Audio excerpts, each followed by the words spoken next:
Bonjour à toutes et à tous et bienvenue dans le programme Datanaut, les mondes de la data. Nouveau rappel, c'est analyser avec Pandas, donc notre outil de référence en tant que data analyst, sur Python évidemment.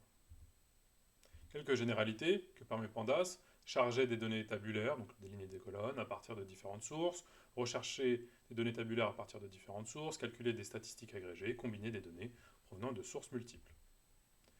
Les données tabulaires, elles vont apparaître comme ça sur un notebook, vont permettre de gérer les data frames justement, vont permettre de gérer les données tabulaires. C'est l'outil principal de Pandas. Ça ressemble à ça, c'est tout simplement comme sur un fichier Excel, on a des lignes et des colonnes. Ça va permettre d'importer des fichiers Excel et CSV dans Pandas, donc on peut avoir différentes sources SQL, des Google Sheets ou avoir des fichiers Excel. On va les importer, donc ils vont avoir un nom et on va pouvoir les importer directement sur Pandas.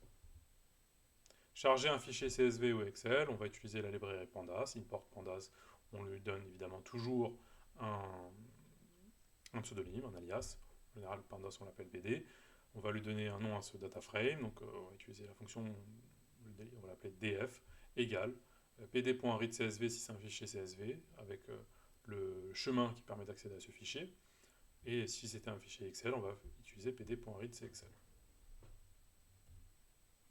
Créer un data frame. Alors tout d'abord un petit vocabulaire sur un data frame, donc c'est un tableau, ligne et colonne. On a chaque ligne va être comme sur une liste en fait, va avoir un index, donc ça va être le numéro de ligne. Donc la première ligne va être l'index 0, on commence toujours par 0. Les colonnes c'est exactement la même chose, donc ils vont avoir aussi un index, mais ils ont en plus ce qu'on appelle une étiquette, un label, donc un nom de colonne. Vous voyez qu'ici on a nom, âge, ville, et on a ici à chaque fois un nom spécifique à chaque colonne.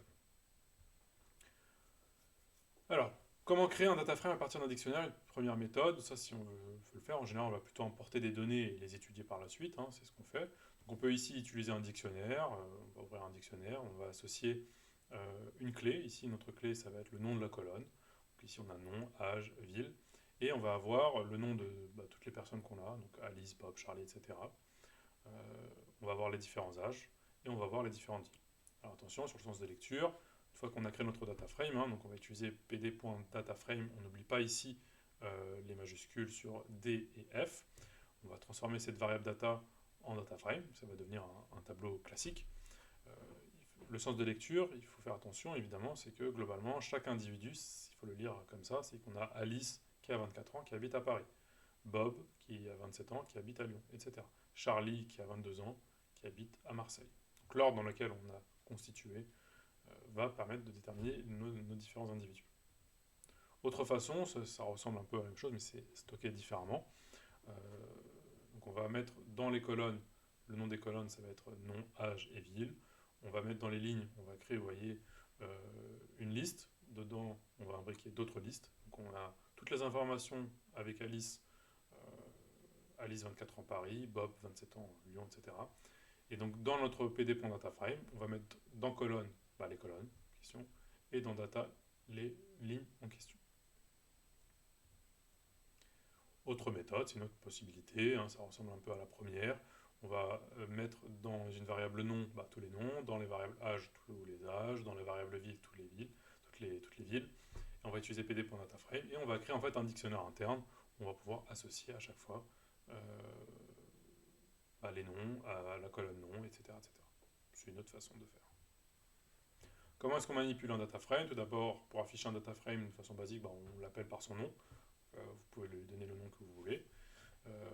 Mais en général, on ne souhaite pas l'appeler comme ça. On préfère faire une prévisualisation. Donc pour prévisualiser un data frame, on va utiliser la méthode .head pour avoir les 5 premières lignes en général, ou si on veut voir les dernières lignes, on fait .tail, donc head pour tête et tail pour queue.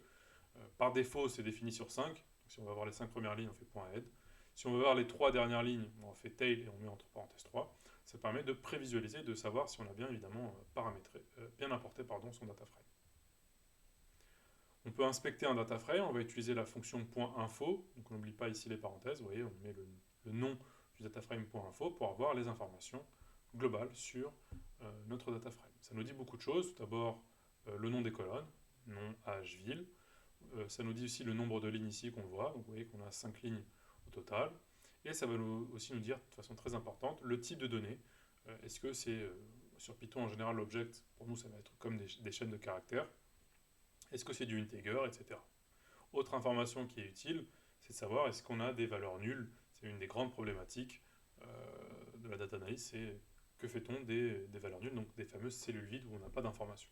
Ici, on voit qu'on n'a aucune valeur nulle, c'est une autre information à tirer. Vous voyez, juste avec cette fonction .info, on a beaucoup d'informations justement sur notre data frame. On peut aussi inspecter différemment notre data frame, c'est de savoir globalement sa forme.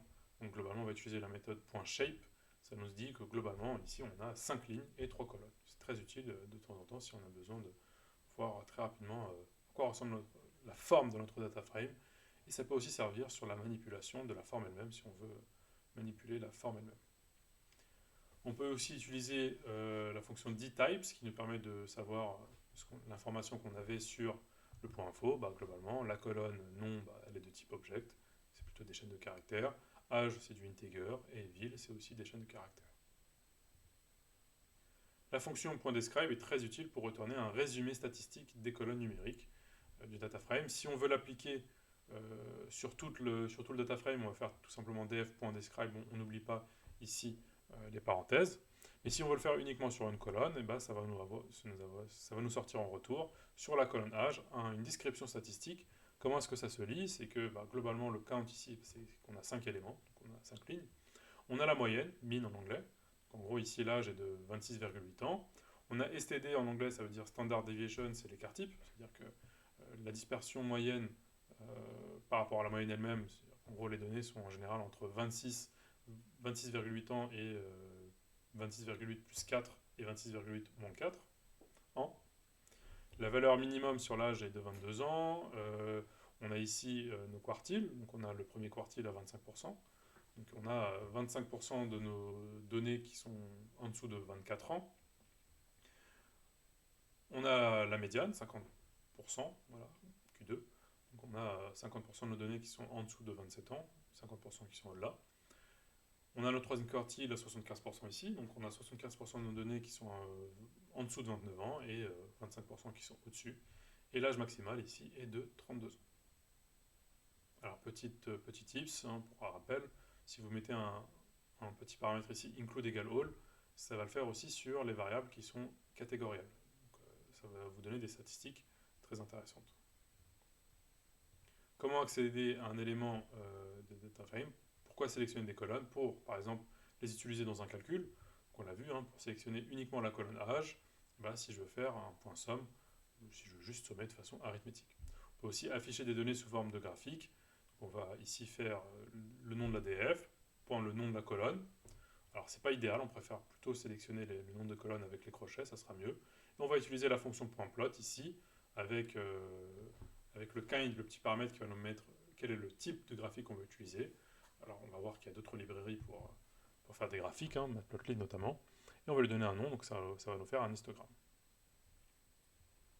On peut sélectionner plusieurs colonnes, donc c'est comme une forme de slicing en fait, entre crochets. Ici, donc, au lieu d'avoir uniquement les simples crochets, on va avoir les doubles crochets à l'intérieur. C'est tout simplement une liste à l'intérieur. Ça nous permet de sélectionner une liste de colonnes. Ici, si vous voulez sélectionner uniquement les noms et les villes, ça nous permet de faire une sous-sélection. Les conditions avec les data frames, si on fait par exemple df âge supérieur à 25, ça va nous retourner quand c'est vrai. Ça va être là à la ligne 1, à l'index 1, ça va être vrai. Pour l'index 3 aussi, pour l'index 4 aussi. Mais pour l'index 0, c'est faux. Alice, je crois qu'elle a pas. Elle a un âge inférieur à 25 ans, donc c'est false. L'instruction lock, justement, va permettre de filtrer sur les étiquettes, donc le nom des colonnes.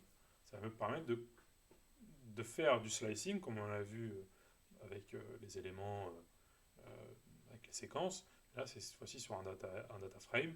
Globalement, ici, vous voyez que je fais une condition, toujours df âge supérieur à 25.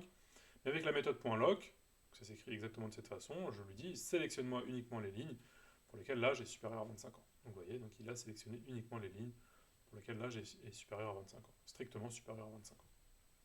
Je peux le faire aussi ici avec du texte, je lui dis sélectionne-moi la ligne pour laquelle la ville équivalente à Lyon, si je veux avoir uniquement la personne qui vit à Lyon. L'instruction ilog, ça permet de filtrer sur les index, c'est différent. Le point log, ça permet d'avoir des conditions sur les labels, ici c'est sur les index, c'est que des chiffres. Entre parenthèses, je vous rappelle, hein, l'index 0 c'est le premier élément, que ce soit en ligne ou en colonne, ça fonctionne toujours de la même façon. Donc ici, si je fais un df.iloc entre crochets 1, ça me permet d'avoir non pas le premier élément, le premier individu, ça permet d'avoir le deuxième individu. Pourquoi? Parce que l'index commence à 0. Ici, c'est pour ça qu'on a Bob. On peut ici aussi faire du slicing, comme on l'a vu dans notre rappel sur les séquences. Donc on le dit ici de 1 à 3. Pour rappel, 3 est exclu. Donc il va prendre Bob et Charlie en sortie. Comment fusionner les data frames? Si on a un data frame 1 et un data frame 2, on va voir qu'il y a différentes façons de les fusionner. On a tout d'abord la concaténation.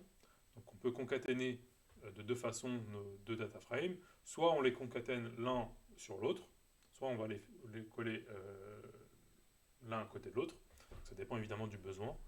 Ici, je fais un pd.concat sur df1 et df2. Je peux le mettre évidemment dans une nouvelle variable si je le souhaite.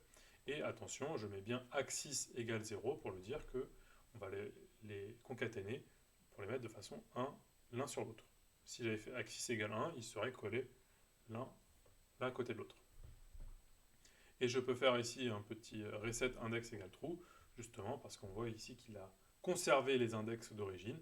Si je veux qu'on ait des index 0, 1, 2, 3, 4, 5, donc qu'ils soient resetés, je vais faire ici un reset index drop égale true.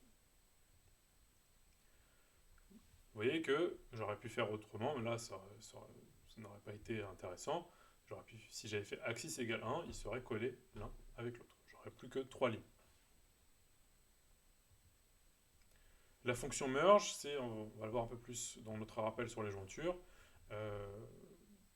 ça permet de faire des jointures entre différents data frames.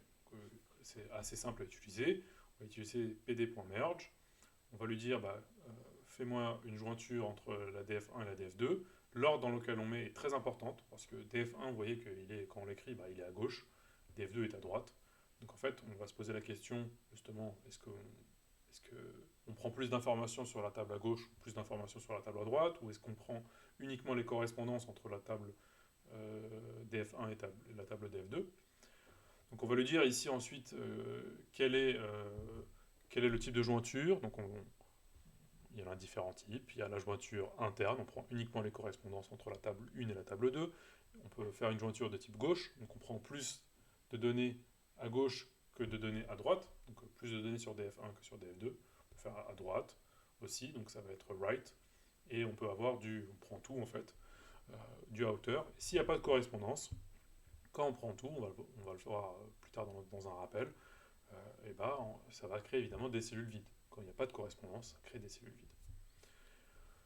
Et donc il faut bien lui dire sur quelle colonne on veut faire notre jointure. Donc il faut évidemment, la première condition pour faire une jointure, c'est avoir des colonnes en commun entre les deux tables. En général, ce sont des ID. On va donner des ID à des individus, à des villes, etc. Donc si les colonnes ne portent pas le même nom, on le dit que tu me prends la jointure sur la colonne, sur la table de gauche, elle s'appelle ID, tu me prends bien cette colonne-là. Par contre, sur la table DF2, elle ne s'appelle pas ID, elle s'appelle ville ID, et il faut bien le signifier. Quand elle porte le même nom, on va mettre tout simplement un on au lieu de mettre un left on et un right on. Évidemment, on peut soit procéder au changement de nom à l'origine, si on ne veut pas faire de left on et de right on, mais sinon on peut aller beaucoup plus vite en le faisant de cette manière-là. Voilà, ce rappel est terminé et je vous dis à tout de suite pour un prochain cours.